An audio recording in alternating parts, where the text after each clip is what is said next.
Railroad and Metro North, along with MTA bridges and tunnels.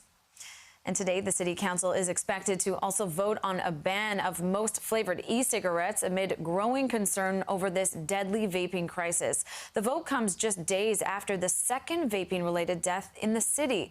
CBSN New York's Jenna DeAngelis is at City Hall now with more. Jenna, what can you tell us?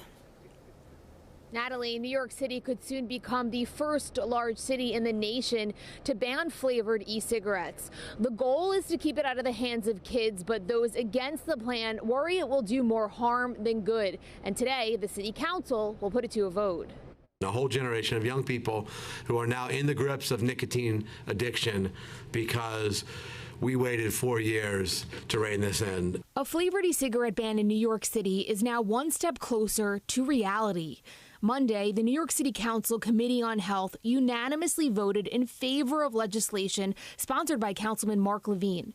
He spoke to CBS 2 last week about the push behind the ban. It's a highly concentrated dose of nicotine. It has to stop. And flavors are what is hooking kids. We're in the midst of an epidemic. The vote comes just days after a Manhattan man became the second person to die in the city from vaping-related causes. Back in October, a 17-year-old boy from the Bronx was the first person to die in the state.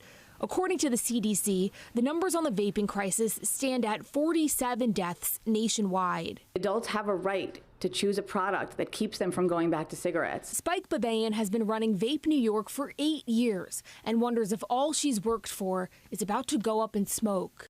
Every shop in New York City will close almost immediately. We are very careful about the rules.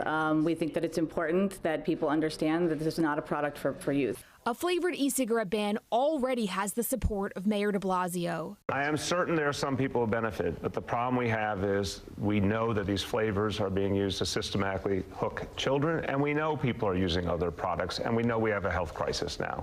So the goal here always is once you realize that something is backfiring, you have to act. Similar legislation was unanimously approved by lawmakers in Nassau County last night. Here in New York City, the bill being voted on this afternoon has 31 co-sponsors, and Councilmember Levine says he expects it to pass. Outside City Hall, Jenna DeAngelis, CBSN, New York. Jenna, thank you. A Suffolk County man will be arraigned this morning following his arrest on a drug